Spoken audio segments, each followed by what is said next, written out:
দেখো, আমরা এই ভিডিওতে পৃথিবীর ম্যাপ মানে ভূগোল সম্পর্কে জানবো। তো পৃথিবীর ম্যাপ থেকে যে জিকে গুলো আসে সেগুলো মুখস্থ করার খুব ভালো উপায় হচ্ছে এই ম্যাপ দেখে। ম্যাপ দেখে একবার পড়লে মনে থাকে ভালো। তো চলো দেখি কি কি পড়া যায় এখান থেকে, মানে কি কি পরীক্ষাতে আসে। তোমরা জানো মহাদেশ রয়েছে 7টা: উত্তর আমেরিকা, দক্ষিণ America, Asia, Europe, Africa, Oceania বা অস্ট্রেলিয়া। তাহলে কটা হলো এখানে? 1 2 3 4টে, 6টা। তাহলে আরেকটা কই? আরেকটা এখানটা দেখা যাচ্ছে না। আরেকটা কি? এই যে নিচে আছে এখানে, আন্টার্কটিকা। এই নিচের দিকে আছে, ম্যাপটা এখানে আসেনি। তাহলে কতগুলো হলো? 7টা মহাদেশ। এবার মহাসাগর কতগুলো? তোমরা জানো মহাসাগর হচ্ছে কতগুলো, বলো? 5টি। তাহলে দেখো 5টি আমার কি কি জানতে হবে। তো চলো, প্রথম হচ্ছে ভারতের নামেই আছে, তোমরা জানো কি? ভারত মহাসাগর, এই যে। তারপরে আটলান্টিক মহাসাগর, তার প্যাসিফিক মানে প্রশান্ত মহাসাগর, আর্কটিক, আর্কটিক মহাসাগর মানে সুমেরু, আর নিচের দিকে আছে কি? কুমেরু। তাহলে আমরা জানি সুমেরু আর কুমেরু। তাহলে কটা হলো? 5টা। 1 2 3 4 5। তাহলে 5টা মহাসাগর হয়ে গেল। দেখো এবার পৃথিবীর বৃহত্তম দেশ আমরা সবাই জানি রাশিয়া, মানে আয়তনে বা ক্ষেত্রফলে বৃহত্তম দেশ রাশিয়া। এই যে রাশিয়া, এই যে রাশিয়া। পৃথিবীর বৃহত্তম দ্বীপ গ্রিনল্যান্ড, এই যে গ্রিনল্যান্ড। আচ্ছা, দ্বীপ হচ্ছে যে স্থলভাগের সব দিকে মানে চারিদিকে জল। এই যে গ্রিনল্যান্ড, এর চারিদিকে জল।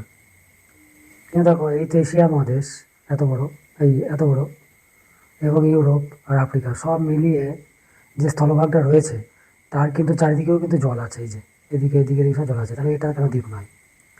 কারণ এগুলো মহাদেশ, তাই মহাদেশকে মহাদেশকে দ্বীপ আকারে প্রকাশ করা যাবে না। কারণ এটা দেখো অস্ট্রেলিয়াও কিন্তু একটা দ্বীপ, কিন্তু যেহেতু অস্ট্রেলিয়া দ্বীপ মহাদেশ, সেই জন্য আমরা বৃহত্তম ক্ষুদ্রতম দ্বীপ যখন বলবো তখন মহাদেশগুলোকে বাদ দিয়ে ভাববো, ক্যালকুলেশন করব। তো সেক্ষেত্রে গ্রিনল্যান্ড তো কোনো মহাদেশ নয়, তাই দীর্ঘতম হয়ে গেল। এবার দেখো, আমরা শুনেছি সুয়েজ খাল নাসের যে মিশরের অন্তর্ভুক্ত করে, মানে জাতীয়করণ করে নাসের। সুয়েজ খাল জানো হয়তো অনেকে, কোথায়? মিশরে। সেটা কোথায় জানবো? দেখো 1956 সালে জাতীয়করণ হয় সুয়েজ খাল, এটা ইম্পর্টেন্ট। কোথায় আছে এবার তারা জুম করে দিই, এই যে সুয়েজ খাল এইখানটায়। তাহলে পরীক্ষা আসবে যে এই যে সুয়েজ খাল, এটা যুক্ত করেছে কোন দুই জলভাগকে? দেখো এটা হচ্ছে ভূমধ্যসাগর, এই যে এইটা, এইটা হচ্ছে ভূমধ্যসাগর। আর এটা হচ্ছে কি? বলো, এইটা হচ্ছে কি? আরব সাগর। কিন্তু যুক্ত তো করেছে এই যে এইটা, এটা লোহিত সাগর। তো এটা আরব সাগর, এটা লোহিত সাগর। তো লোহিত সাগরের সাথে যুক্ত আরব সাগর। যেহেতু এটা লোহিত সাগর আর এটা ভূমধ্যসাগর, আর সুয়েজ খালটা এই জায়গায় অবস্থিত, তাই জন্য বলতে হবে লোহিত সাগর ও ভূমধ্যসাগরকে, এই যে লোহিত সাগর, এই লোহিত সাগর ও ভূমধ্যসাগরকে যুক্ত করেছে সুয়েজ খাল। আবার কোশ্চেনটা এভাবে আসবে যে এই সুয়েজ খাল বিভক্ত করেছে, আলাদা করেছে কোন দুই মহাদেশকে? তাহলে এই সুয়েজ খাল বিভক্ত করেছে কোন দুই মহাদেশকে? কারণ যেহেতু সুয়েজ খাল একটা জলভাগ, তাহলে আলাদা করবে ভূখণ্ডকে, তারপরে মহাদেশকে। তো দেখো এই যে সুয়েজ খাল এই দিকটাতে অবস্থিত এই যে আফ্রিকা মহাদেশ, আর এইদিকে অবস্থিত কি? এশিয়া মহাদেশ। তাহলে আফ্রিকা মহাদেশ এশিয়া মহাদেশকে আলাদা করেছে সুয়েজ খাল। তাহলে এখানে কি কি প্রশ্ন আসবে? যুক্ত করেছে কাদের? ভূমধ্যসাগর আর লোহিত সাগর। আলাদা করেছে কাদের? Africa, Asia. আর জাতীয়করণকে নাসের কত সালে? 1956 সালে। কোথায় আছে এটা? মিশরে। হলো। এরপরে নেক্সট কি খাল আছে? পানামা খাল। তো দেখো পানামা খাল কোথায় আছে? দেখো এই যে এইদিকে পানামা দেশে। পানামা দেশ কোথায়? উত্তর আমেরিকা আর দক্ষিণ আমেরিকার মাঝে, এইখানে পানামা খাল। তো এই পানামা খাল করার সময়, পানামা খাল কাটার সময় প্রায় 25 থেকে 26 হাজার মানুষ মারা গিয়েছিল, মানে যারা কাজ করছিল। কি কারণে? কারণ এখানে পাহাড় জঙ্গল ছিল, তো ম্যালেরিয়া এবং বিভিন্ন রোগের জন্য মারা গিয়েছিল। প্রথমে ফ্রান্স করছিল এটা, কিন্তু করতে পারেনি, অনেকেই মারা গিয়েছিল, 20-22 হাজার ফ্রান্সের কর্মচারী মারা গিয়েছিল। তারপরে ইউএসএ, আমেরিকায় খালটি করে, এই খালটির পুনর্নির্মাণ করেছিল আমেরিকা পরে। তাহলে পরীক্ষা এখানে আসবে যে পানামা খাল যুক্ত করেছে কোন জলভাগকে।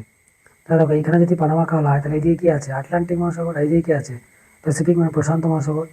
তাহলে যুক্ত করেছে আটলান্টিক মহাসাগরকে আর এই প্রশান্ত মহাসাগরকে, এই পানামা খাল যুক্ত করেছে। এই পানামা খাল বিভক্ত করেছে কাদের, তা বিভক্ত মানে আলাদা করে ভূখণ্ডকে, ওই সুয়েজ খালের মতোই। তাহলে এই যে উপর দিকে আছে এটা উত্তর আমেরিকা, এটা দক্ষিণ আমেরিকা, তাহলে এই দুই মহাদেশকে আলাদা করেছে, হয়ে গেল।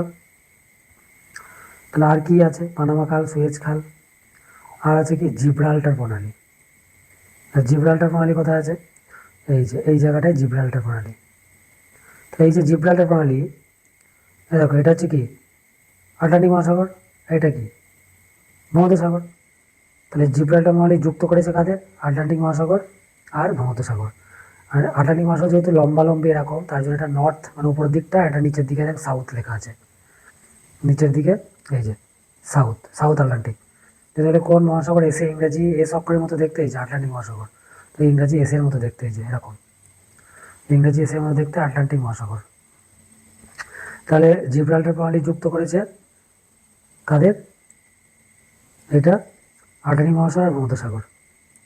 আর বিভক্ত করেছে কোন ভূখণ্ডকে, আলাদা করেছে কাদের, এটা হচ্ছে কোন মহাদেশ, ইউরোপ, আর এটা কোন মহাদেশ, আফ্রিকা। তাহলে আফ্রিকা এশিয়ার সাথে আলাদা হয়েছে সুয়েজ খাল দ্বারা, আর আফ্রিকা আবার ইউরোপ দ্বারা আলাদা হয়েছে জিব্রাল্টার প্রণালী দ্বারা। বোঝা গেল। তাহলে জিব্রাল্টার প্রণালী, সুয়েজ খাল আর পানামা খাল দেখলাম। এবার চলো দেখি ইংলিশ চ্যানেল। তো ইংলিশ চ্যানেল কোথায় আছে, এই যে এখানটা ইংলিশ চ্যানেল আছে। আচ্ছা আর একটা জিনিস বলে দিই, এই যে জিব্রাল্টার প্রণালী যদি বলে মহাদেশের মধ্যে যদি অপশন থাকে তো ইউরোপ আর আফ্রিকা, কিন্তু মহাদেশ না থেকে দেশও থাকতে পারে। তাহলে যদি কোন দেশ হয়, এই যে এই দেশটা, এই যে এটা হচ্ছে পর্তুগাল, মরক্কো, ও এটা হচ্ছে স্পেন, ফ্রান্স তো এই যেখানে, মরক্কো আর স্পেন, তাহলে মরক্কো আর স্পেন হবে। তো চলো এবার দেখি নেক্সট কি আছে আর, ও ইংলিশ চ্যানেল। দেখো এই যে ইংলিশ চ্যানেল এইখানটায় আছে। তাহলে ইংলিশ চ্যানেল আলাদা করেছে কাদের, এই যে এটা হচ্ছে ইংল্যান্ড বা ব্রিটেন বা ইউকে, যেটা বলবে। তাহলে দেখো যেটা বলবে বলতে তিনটে নাম কেন, তাহলে এই যে ইংল্যান্ড, ব্রিটেন, ইউকে কোনটা, ইংল্যান্ড মানে হচ্ছে একটাই দেশ ইংল্যান্ড, যার রাজধানী লন্ডন। আর ব্রিটেন মানে হচ্ছে গ্রেট ব্রিটেন, যেটাকে আমরা বলি, মানে গ্রেট ব্রিটেন, এই পুরো এই যে সবুজ রঙে দেখা যাচ্ছে এটা, এটার মধ্যে তিনটে দেশ আছে, ইংল্যান্ড, ওয়েলস আর হচ্ছে স্কটল্যান্ড, ইংল্যান্ড, ওয়েলস আর স্কটল্যান্ড, তিনটে দেশ।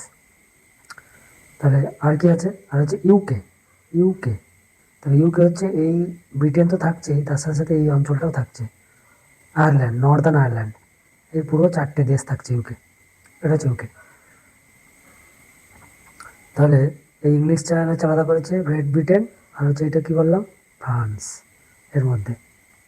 আর যুক্ত করে যদি বলি ইংলিশ চ্যানেল এখানে, তাহলে এটা হচ্ছে আটলান্টিক মহাসাগর, আর এটা হচ্ছে নর্থ সি, এই যে সমুদ্রটা দেখছো এটা হচ্ছে নর্থ সি বা উত্তর সাগর, উত্তর সাগর,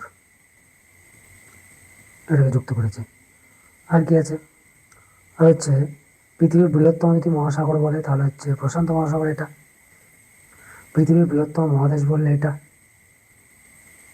এশিয়া মহাদেশ, এত বড়, সব থেকে বড়। তাহলে মহাদেশের পাশেই মহাসাগর বৃহত্তম, এবং গভীরতম মহাসাগর বলে সেটাও প্রশান্ত মহাসাগর, হয়ে গেল।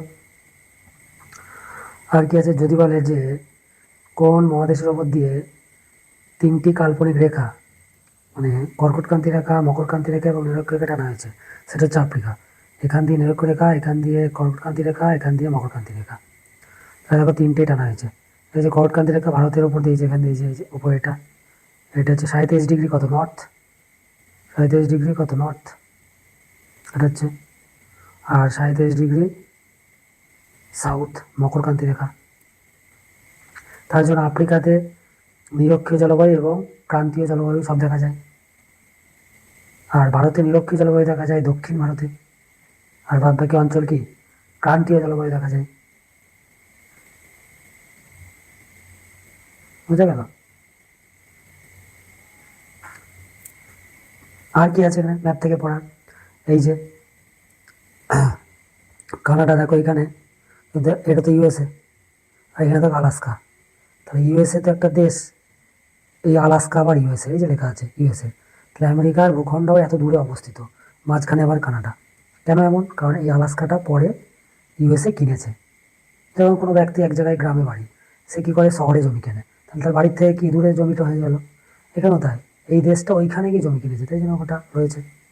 এই যে এই যে গ্রিনল্যান্ড, গ্রিনল্যান্ডটা আবার ছিল কানাডার এক সময়, এটা বর্তমানে ডেনমার্কে নিয়েছে। এই যে লেখা আছে দেখো, এই যে লেখা আছে, এই যে ডেনমার্ক। তাহলে গ্রিনল্যান্ড কোন দেশের যদি বলে? তাহলে ডেনমার্ক। তাই ইউরোপের বৃহত্তম দেশ যদি বলে ডেনমার্ক, যদি ডেনমার্কে যদি ধরা হয় গ্রিনল্যান্ডকে, তাহলে কি হবে? ডেনমার্ক হবে। যদি বলে পৃথিবীর বৃহত্তম দেশ, ল্যান্ড লক মানে যে দেশের কোনো সমুদ্র বন্দর নেই এবং বৃহত্তম। এমনি আমরা তো জানি বৃহত্তম রাশিয়া, কিন্তু এতে সমুদ্র বন্দর আছে, মানে ল্যান্ড লক নয়।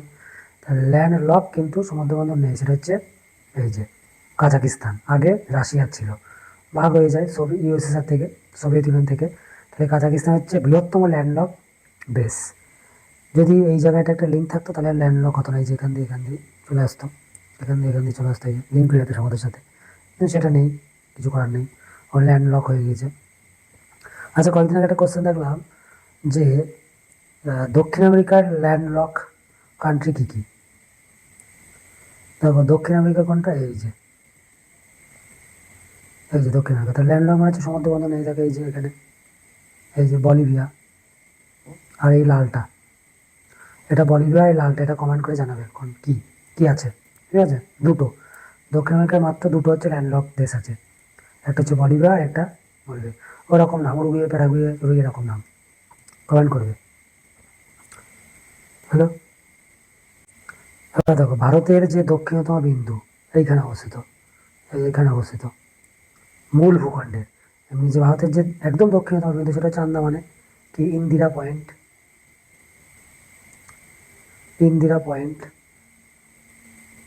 এটা হচ্ছে ভারতের দক্ষিণতম বিন্দু। কিন্তু যদি বলে ভারতের মূল ভূখণ্ডের দক্ষিণতম বিন্দু, সেটা হচ্ছে কি? কন্যাকুমারী বা কেপ ক্যামেরন। এই যে কেপ কথাটা কেন বলে? কারণ কেপ মানে হচ্ছে কোনো ভূখণ্ড সমুদ্রের মধ্যে প্রবেশ করে, মানে সমুদ্রে গিয়ে শেষ হয় এবং সেই ভূখণ্ডটা উঁচু হয়। সমুদ্র জলরাশির মধ্যে একটা উঁচু ভূখণ্ডকে কেপ বলা হয়। তো এই জায়গাটায় কন্যাকুমারীকে বলা হয় কেপ ক্যামেরন। এছাড়া আর একটা ইম্পর্টেন্ট জায়গা আছে, সেটা হচ্ছে কেপ হর্ন। বলতো কোথায় এটা? কেপ হর্ন হচ্ছে এই যেখানে, এখানে। এটা কোথায়? এটা হচ্ছে দক্ষিণ আমেরিকার দক্ষিণতম বিন্দু, এটা হচ্ছে কেপ হর্ন। এই কেপ হর্ন কোথায় অবস্থিত? চিলি রাজধানীর নাম কি? আটাকামা।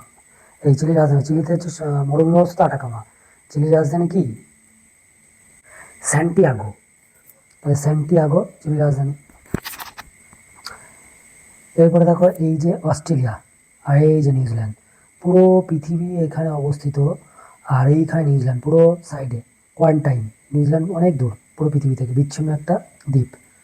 এত ছোট দেশ, তাও কত ভালো ক্রিকেট দল আছে একটা। যাই হোক, অস্ট্রেলিয়াকে দ্বীপ মহাদেশ বলে। আচ্ছা, ভারতের দীর্ঘতম জাতীয় সড়ক আমরা জানি NH, আগে ছিল কত? 7, আগে ছিল 7, তাহলে বর্তমানে কি হয়েছে? এটা NH কত? 44। তাহলে তো আমরা সবাই জানি NH 44, 3756 এরকম কিছু দৈর্ঘ্য আছে, 3756, 60-এর আশেপাশে কিলোমিটার। এটা হচ্ছে ভারতের দীর্ঘতম জাতীয় সড়কের দৈর্ঘ্য। জাতীয় সড়ক কোথাও অবস্থিত? একদম শ্রীনগর থেকে কত দূর? কন্যাকুমারী পর্যন্ত, এই যে এখানে। এটা হচ্ছে ভারতের দীর্ঘতম জাতীয় সড়ক। কিন্তু বলতো পৃথিবীর দীর্ঘতম জাতীয় সড়ক কোথায় আছে? ভারতের জাতীয় সড়ক তো সবাই পড়ে দীর্ঘতম, কিন্তু পৃথিবীর দীর্ঘতম জাতীয় সড়ক যদি আসে, আমেরিকায় আছে, চীনে আছে, না ভারতেই আছে? না, ভারতে তো অবশ্যই থাকবে না, অপশানে থাকবে আমেরিকা, চীন, রাশিয়া, এগুলোই থাকবে। ওগুলো কোথায় আছে দীর্ঘতম জাতীয় সড়ক? অস্ট্রেলিয়াতে আছে, প্রায় 14,000 কিলোমিটার, 14,500 কিলোমিটার। তাহলে 14,500 কিলোমিটার, এটা হচ্ছে পৃথিবীর দীর্ঘতম জাতীয় সড়ক অস্ট্রেলিয়ার মেন শহরগুলোকে এই জাতীয় সড়ক দ্বারাই যুক্ত করা আছে। তাহলে ম্যাপ আজকে এই পর্যন্ত থাক। নেক্সট, এটা হচ্ছে 1 নম্বর ক্লাস থাকলো ম্যাপের। নেক্সট আবার 2 নম্বর ক্লাস আনবো পরে ম্যাপের ভিডিও, কারণ ভিডিওটা অনেক বড় হয়ে যাচ্ছে। এই পর্যন্ত থাকলো আজকে।